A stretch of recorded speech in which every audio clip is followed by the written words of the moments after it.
Bienvenue à la 18e leçon du cours d'algèbre linéaire. Notre 18e leçon est intitulée « Le cercle ».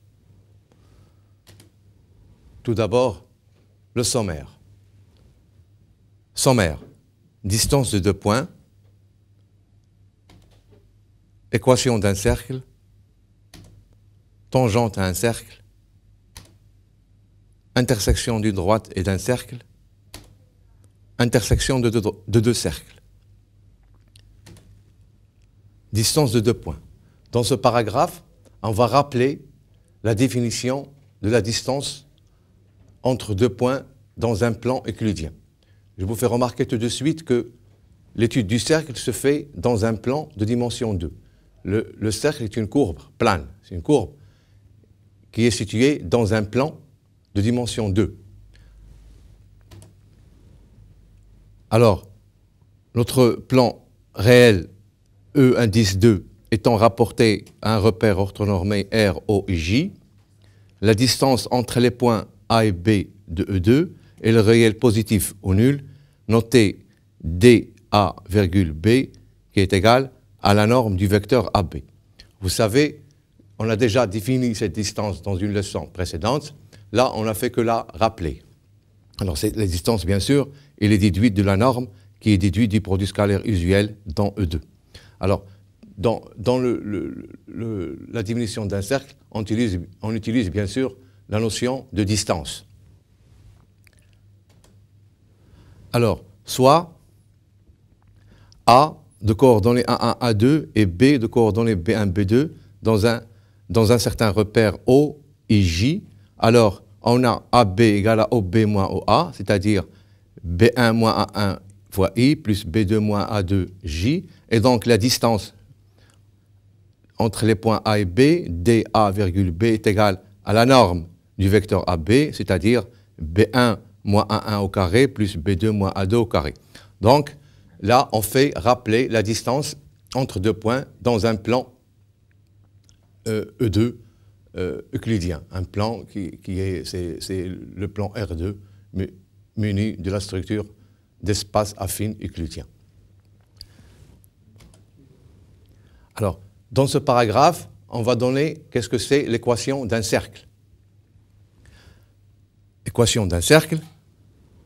Alors, tout d'abord, une définition.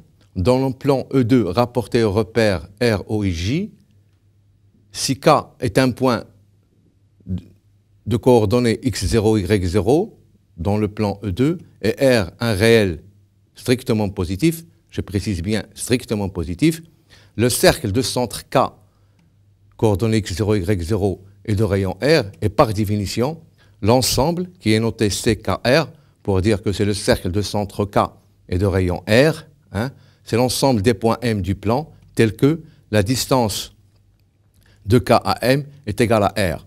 Autrement dit, si on fait un schéma, si on se situe dans le plan, on a ici I, J, on a un repère R orthonormé qui est R, O, I, J. Alors, un point K ici, de coordonnées x0, y0. Alors, le cercle de rayon R et de centre K, ben c'est l'ensemble des points M qui sont situés à une distance égale R du point K. Donc, tout point M ici va appartenir au cercle, si seulement si la distance de M à K, il vaut R. Bien. Alors, vous voyez bien que cette courbe est une courbe qui est située dans le plan, qui est caractérisée par un point qui est son centre et par un réel qui est son rayon. Notez aussi que qu'on définit la notion de diamètre d'un cercle, c'est ce qu'on appelle le diamètre, on peut le noter petit d, par exemple, c'est 2 fois R. C'est ce qu'on appelle le diamètre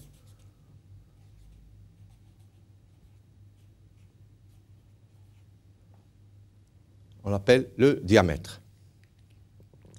Bien.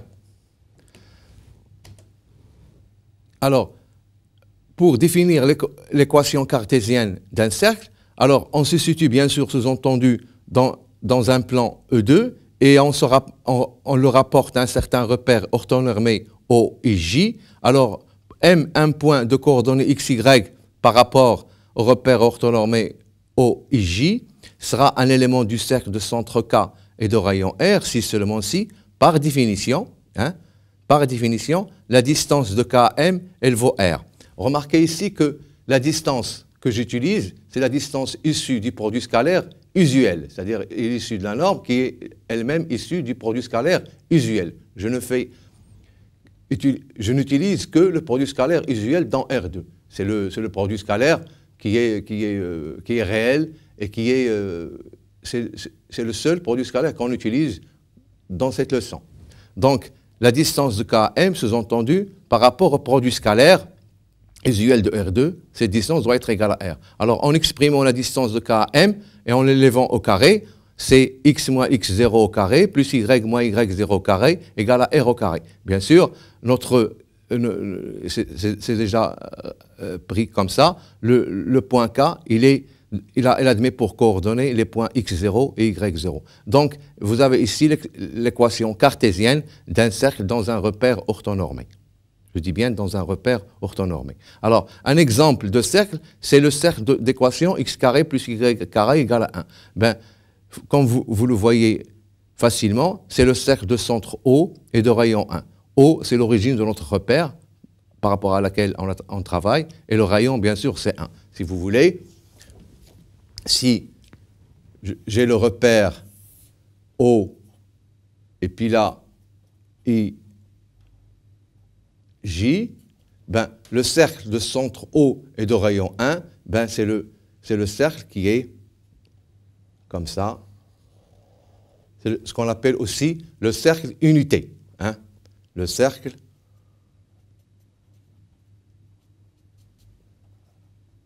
unité. C'est son équation dans le repère ROIJ, son équation est x carré plus y carré égale à 1. Donc, il admet un rayon égal à 1.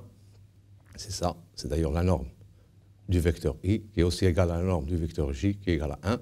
Et le centre de ce cercle, c'est l'origine de notre repère ROIJ, par rapport auquel on travaille. Bien, alors, on a un théorème. Alors, ce théorème, il donne une condition nécessaire et suffisante pour qu'un ensemble M, pour qu'un ensemble de points M forme un cercle. Alors, il dit la chose suivante. Étant donné deux points A et B appartenant à E2, l'ensemble des points M appartenant à E2 tels que MA scalaire MB égale à 0, c'est le cercle de centre, le milieu du bipoint AB et de rayon R égale distance AB sur 2. Alors, je précise que, étant donné deux points A et B appartenant à E2, le théorème dit que l'ensemble des points M appartenant à E2, tels que MA, MB égale à 0, est le cercle de centre, le milieu du bipoint AB et de rayon R égale distance AB sur 2. Autrement dit, je me situe toujours dans un plan rapporté à un certain repère OJ. Alors, j'ai le point A et le point B. Alors, le cercle précisé par le théorème, c'est un cercle qui admet pour centre le milieu du bipoint AB, c'est-à-dire I, hein, le milieu du bipoint AB, et le rayon, c'est la demi-distance entre A et B. Donc, c'est le centre, c'est le cercle de centre I qui passe par A, et bien sûr, comme ça. Donc, ici, le rayon R, ça sera distance de A, B sur 2. Vous voyez que ça veut dire quoi? Ça veut dire que, étant dans les deux points A et B, on peut toujours trouver un cercle qui passe par ces deux points. Ben, c'est le cercle de centre, le milieu du bipoint AB et de rayon, la demi-distance entre A et B. Donc, en particulier, le théorème signifie que par deux points, il existe toujours un cercle. Bon, justement, le théorème dit que l'ensemble des points du cercle, c'est aussi l'ensemble des points M qui vérifie cette égalité-là, c'est-à-dire MA scalaire MB égale à 0. C'est exactement le cercle, l'ensemble des points M qui vérifie cette égalité-là, c'est exactement le cercle de centre. Le milieu du bipoint AB et de rayon R égale distance AB sur 2. Alors bien sûr, on peut donner une preuve de ce théorème. Bon, il n'est pas difficile, il suffit de choisir soit le milieu du bipoint AB. Bien sûr, on a par définition du milieu IA plus IB égale à 0. Et bien sûr, si M vérifie la condition MA scalaire MB égale à 0, avec ces deux conditions IA plus IB égale à 0 et MA scalaire MB égale à 0, on a cette égalité-là, c'est-à-dire MI scalaire MI moins IA scalaire IA égale à 0, c'est-à-dire MI carré égale MI carré en norme, la norme de MI au carré égale la norme de IA au carré, c'est-à-dire qu'on est en présence du cercle de centre I et de rayon R égale à IA. Mais IA en norme, c'est exactement la distance A entre A et B divisée par 2. Donc vous voyez bien que ce théorème, il précise le cercle qui passe par A et B et qui a pour centre le milieu du bipoint AB, ben, c'est exactement l'ensemble des points M tels que MA scalaire MB égale à 0. Bien. Alors, vous convenez aussi que si A égale à B, alors dans ce cas-là, notre cercle, elle sera de rayon R égale à 0. Ça sera le point. Dans ce cas-là, si A égale à B, on aura si A égale à B, bien sûr, si A égale à B, alors aussi on aura A égale à B égale à I, et on aura R égale à 0. Donc finalement, notre cercle, ça sera un point. Donc, vous voyez que un théorème quand même qui précise des choses, et il a l'intérêt de faire manipuler les produits scalaires. Bien.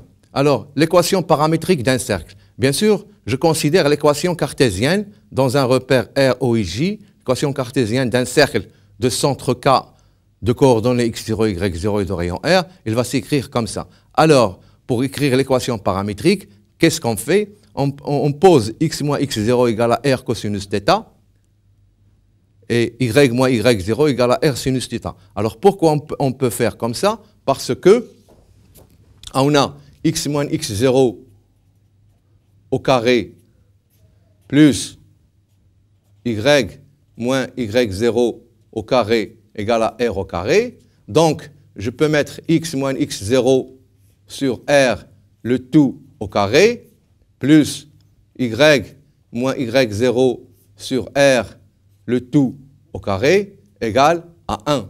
Mais là, quand 2 réels élevés au carré et dont la somme est égale à 1, quand on est en présence de 2 réels qui sont x moins x0 sur R au carré plus y moins y0 sur R au carré égale à 1, ça veut dire qu'il existe un θ appartenant à 0 de pi, tel que x moins x0 sur R égale à cosinus θ et y moins y0 sur R égale à sinus θ. D'où l'équation paramétrique du cercle. Vous voyez bien que cette écriture paramétrique, cette équation paramétrique, elle a l'avantage de donner directement ici les coordonnées du centre qui sont x0, y0 et de donner ici le rayon. Comme d'ailleurs pour l'équation paramétrique d'une droite. L'équation paramétrique d'une droite mettait en évidence directement le vecteur directeur et le point par lequel passe cette droite. Donc vous voyez bien que cette équation paramétrique, elle s'exprime dans le cas du cercle comme ça. Bien. Alors, autre chose qu'on peut dire pour un cercle, c'est la réciproque. C'est-à-dire quoi? C'est-à-dire, sous quelles conditions, portant sur les réels A, B et C, hein, là ce sont des réels A, B et C, la courbe d'équation de la forme x carré plus y au carré plus ax plus by plus c égale à 0, équation que je note 1, est un cercle.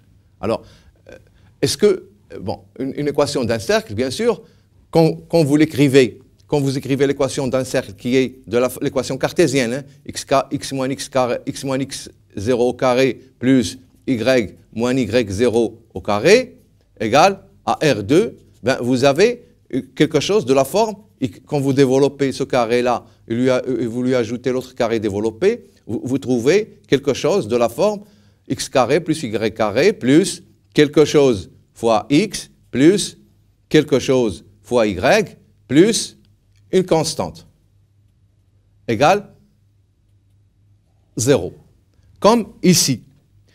Et la question qui se pose naturellement, c'est la suivante. Est-ce que toute équation de cette forme est nécessairement l'équation d'un cercle?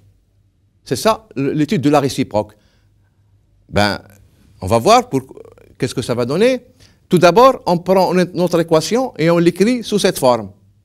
Au lieu d'avoir x carré plus y carré plus ax plus by plus c, on écrit la chose, l'équation, on l'écrit sous cette forme. Donc, ici, on voit un carré plus un carré égale un réel. Donc, pour que ceci soit l'équation du cercle de centre K de coordonnées A sur 2, B sur 2, et de rayon R égale racine carrée de ce terme, c'est-à-dire racine de A2 plus B2 moins 4AC sur 2, ben il suffit que ce terme, justement, A carré plus B carré moins 4AC soit positif ou nul. Donc vous voyez ici qu'une équation de la forme x carré plus y carré plus ax plus by plus c égale à 0 n'est pas toujours l'équation d'un cercle. Il l'est si et seulement si A carré plus B carré moins 4AC est positif ou nul. Donc vous voyez ici que on a une condition nécessaire et suffisante pour qu'une équation de la forme x carré plus y carré plus ax plus by plus c égale à 0 soit un cercle. La condition nécessaire et suffisante est que a carré plus b carré moins 4ac soit positif.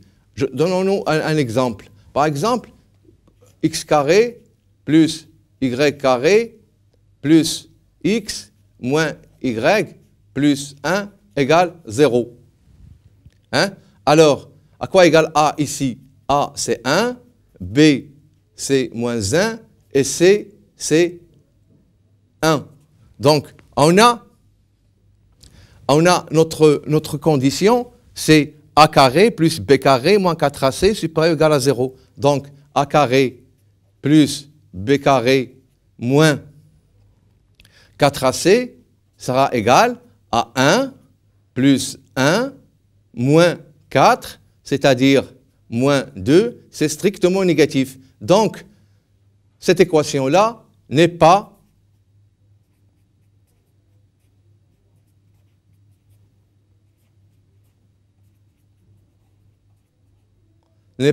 un cercle. N'est pas un cercle. Justement parce que la condition n'est pas satisfaite. Bien. Alors vous voyez que ça donne quand même des informations très simples pour dire si une équation de ce type est bien un cercle. Alors, tangente à un cercle. Alors, tangente à un cercle, vous savez qu'un cercle étant une courbe, il est tout à fait légitime de se poser, est-ce que cette courbe admet une tangente en tous ses points? Voilà. Alors,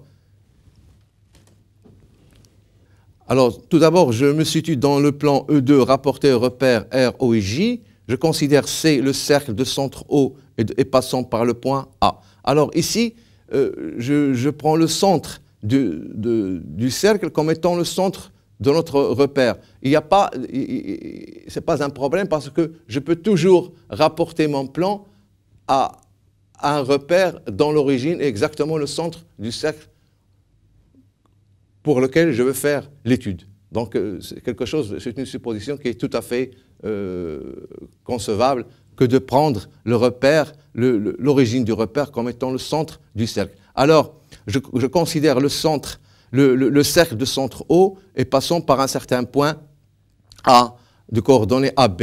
Donc, voilà, je me situe dans le repère O et J.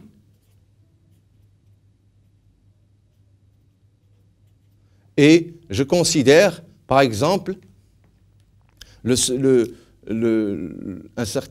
certain point ici, de coordonnées A, B, et je considère le cercle qui passe qui est de centre O, qui passe par A, donc ça sera le cercle suivant, par exemple. Hein. Je considère ce cercle, donc c'est le cercle de centre O, et qui passe par le point A, B.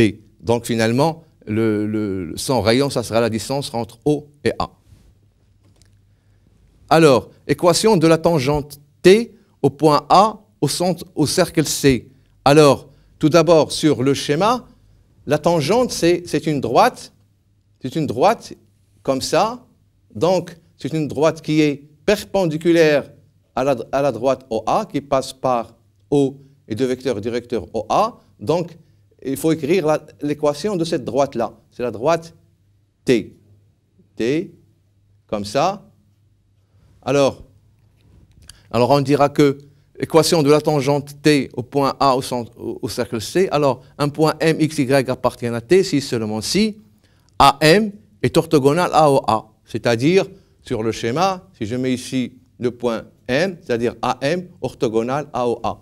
Alors, j'exprime ce produit scalaire, il va s'écrire x moins a, y moins b orthogonal à b, c'est-à-dire x moins a fois a plus y moins b fois b égale à 0, c'est-à-dire xa plus yb moins a carré moins b carré égale à 0, c'est-à-dire xa plus yb égale à a carré plus b carré, mais vous remarquez que a carré plus b carré, c'est r au carré, parce que r, c'est la distance, la norme de OA, c'est-à-dire c'est a carré plus b carré racine. Donc finalement, r au carré, c'est bien a carré plus b carré. Donc vous remarquez que un point mxy appartient à la tangente qui passe par a et b, si seulement si xa plus yb égale à r au carré.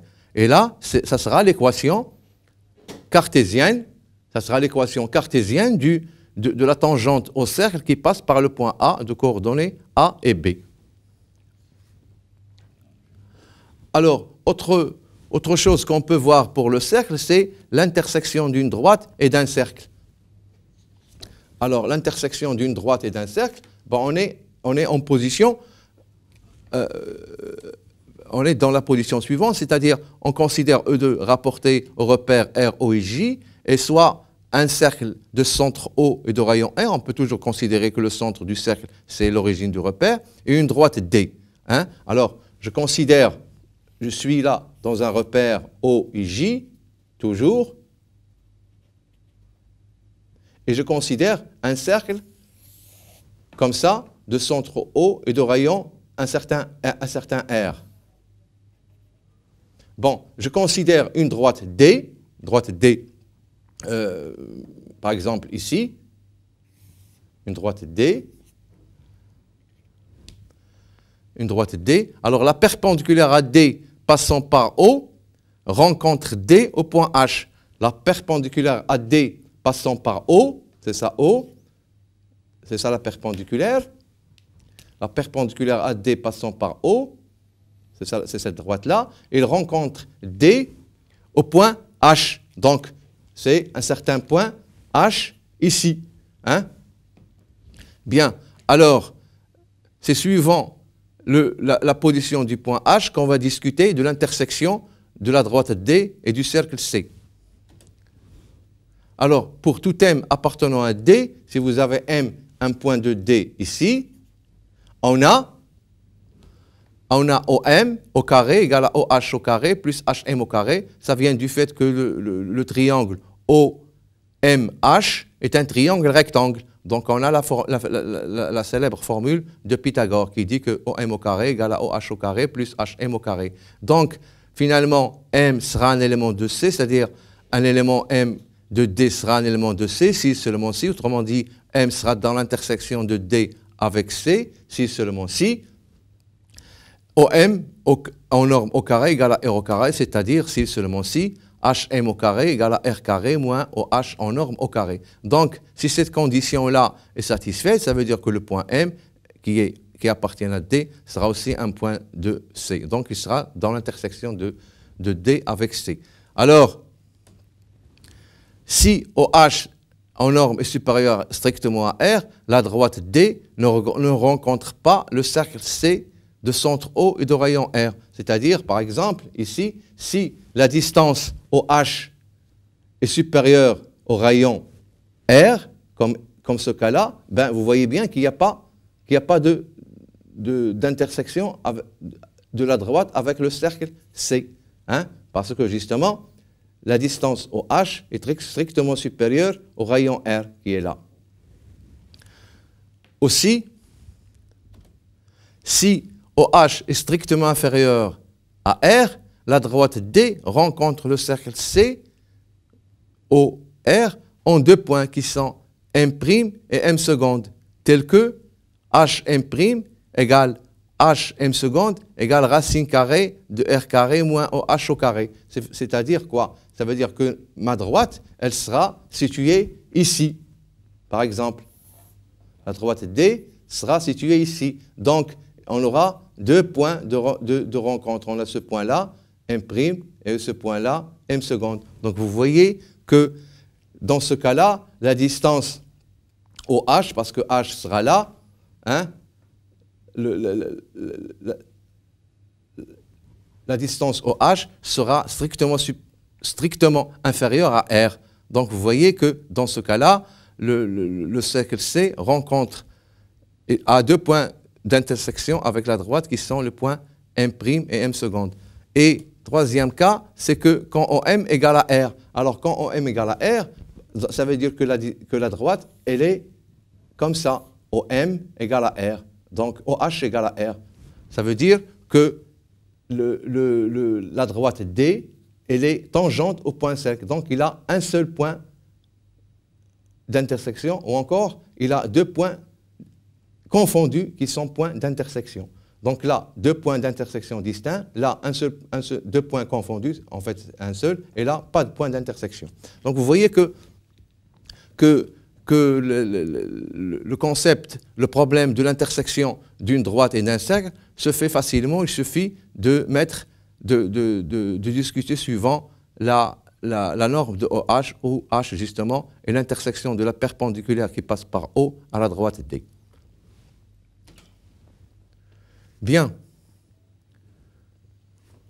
Alors, le dernier paragraphe de ce chapitre, c'est l'intersection de deux cercles. Alors, l'intersection de deux cercles, on va se donner deux cercles et on va voir sous quelles conditions ces deux cercles vont avoir une intersection. Vous voyez bien que deux cercles peuvent très bien ne pas avoir d'intersection, et géométriquement, on peut voir même aussi qu'ils peuvent avoir intersection en deux points, comme ils peuvent avoir intersection en un seul point. Alors tout ça, on va le voir analytiquement. Hein, c'est-à-dire on va y arriver d'une manière analytique. Bien.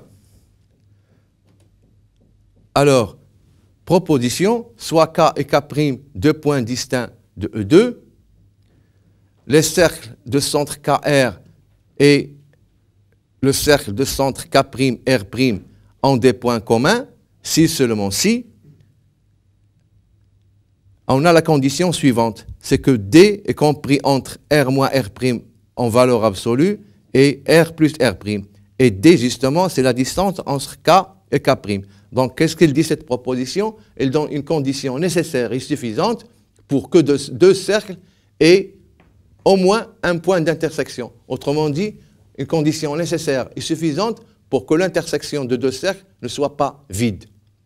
Et cette condition, c'est, étant donné le premier cercle de centre K et de rayon R, et l'autre cercle de centre K' et de rayon R', alors la condition, c'est qu'il faut tout d'abord calculer la distance entre K et K', cette distance-là. Il faut calculer cette distance. C'est la distance petit d. Et il faut la comparer avec, d'une part, avec la somme R plus R', hein, et d'autre part, avec la valeur absolue de R moins R'. Et si D est compris entre R plus R' et R moins R' en valeur absolue, c'est-à-dire que R moins R' en valeur absolue est inférieur ou égal à D et D est inférieur ou égal à R plus R', si on a cette condition-là, alors c'est suffisant et c'est nécessaire pour dire que les cercles de centre KR et de rayon K' et le cercle de centre K' et de rayon R' ont au moins un point d'intersection. Alors bien sûr, ça, visiblement, on voit bien que cette condition est nécessaire et suffisante, hein, parce que par exemple sur ce schéma-là, cette distance ne vérifie pas D R plus R', R moins R', comme ça. Vous voyez bien que ces deux cercles n'ont pas de point d'intersection. Hein. Sur le schéma, c'est le cas où le cercle C et le cercle C', hein, C inter, C' égale vide. Autrement dit, que les deux cercles n'ont pas d'intersection. Bien sûr, pour ce schéma-là, hein, où j'ai pris D, ne satisfait pas cette équation-là. Hein. Cette équation n'est pas satisfaite. Je mets non pour dire que cette inégalité-là n'est pas satisfaite. Et vous voyez bien que, comme je l'ai dessiné, l'intersection de C avec C' est égale à l'ensemble vide. Autrement dit, C et C' n'ont pas de point d'intersection. Alors, dans le cas où la condition D supérieur ou égal à R moins R' en valeur absolue est inférieur ou égal à R plus R', on est sûr que les cercles admettent au moins un point d'intersection. Alors, ce qui nous pousse à poser la définition suivante, c'est que deux cercles ayant des points communs distincts, c'est-à-dire ayant une intersection où il y a au moins deux points distincts, sont dits séquents. Et le schéma, c'est celui-là. Deux cercles séquents, c'est comme ça. Ça, ce sont deux cercles séquents. Alors, aussi, on dira que deux cercles ayant des points communs confondus sont dits tangents. Et c'est le cas, par exemple, c'est celui-là, hein, ça, c'est... Ou encore, un autre cas de figure, c'est le cercle comme ça, et puis l'autre comme ça. Ils ont un point ici, là, c'est le centre de C, là, c'est le centre de C'. Remarquez que ces deux cercles, ils ont un point commun. Mais il y a une différence entre ce schéma-là et celui-là. Là, le cercle était à l'intérieur, et là, le cercle était à l'extérieur. Donc, on dira que deux cercles ayant des points communs confondus sont dits tangents, et on a la proposition suivante. Qu'est-ce qu'il dit cette proposition? Il dit que soit c'est le cercle de centre K et de rayon R et le cercle et un autre cercle de centre K' et de rayon E', deux cercles. Si je note D égale la distance entre K et K', alors si D égale à R plus R', donc ça satisfait la condition pour que les deux cercles aient au moins un point d'intersection. Si c'est le cas, alors ces deux cercles sont tangents extérieurement. Et tangents extérieurement, c'est ce cas-là. C'est ce qu'on appelle tangent extérieurement. Extérieurement.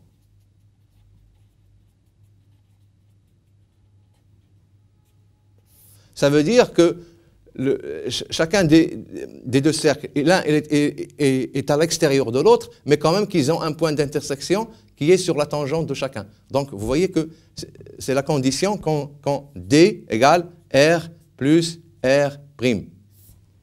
Maintenant, si D égale à R moins R' en valeur absolue, les deux cercles, ils auront un point d'intersection, mais ils seront, comme on dit, tangents intérieurement. Alors, si je vois, si on prend le schéma, le cas de figure qui lui est convenable, on est dans cette situation-là. Et dans ce cas-là, D, c'est R, ce sera égal à R moins R' en valeur absolue. Vous voyez ici qu'ils sont tangents intérieurement. Hein? Les deux cercles C et C' sont tangents intérieurement. Bon, alors, le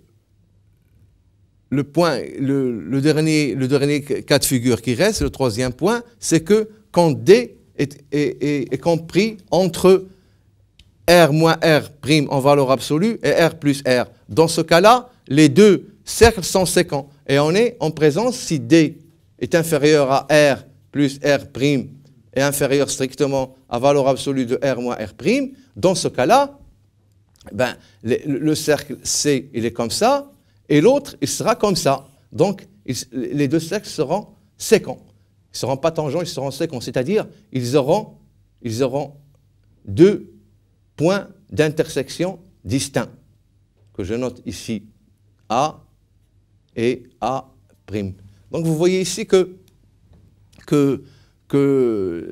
l'intersection de cercles, c'est quelque chose qui se fait d'une manière analytique, d'une manière très simple. Il suffit de prendre la distance D entre les deux centres et la comparer avec R moins R' en valeur absolue et R plus R'. Alors, donnons-nous encore quelques éclaircissements en ce qui concerne les cercles. Bon, par exemple, si vous avez x au carré plus y au carré plus x plus y égale 1. Alors, est-ce que cette condition donne, est-ce que c'est un cercle? Autrement dit,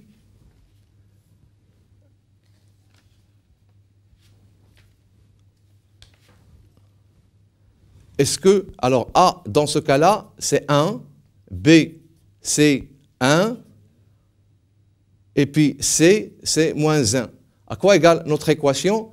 Notre condition pour que cette équation-là soit un cercle, il faut que A carré plus B carré moins 4C, ça sera égal à 1 plus 1. Alors, C étant égal à moins 1, hein, parce qu'il ne faut pas oublier, il faut mettre moins 1 égale à 0. Hein, donc, C égale à moins 1, donc 1 plus 1, moins 4 fois moins 1, c'est-à-dire 4. Donc, finalement, c'est 6, c'est strictement positif. Donc, je peux dire que c'est un cercle de rayon R égal. Alors, le rayon, c'est racine de 6 sur 2. Voilà, c'est le rayon. Et le centre, bien sûr, c'est le point A sur 2, B sur 2, c'est-à-dire le point de coordonnées A sur 2, c'est 1,5, et B sur 2, c'est encore 1,5.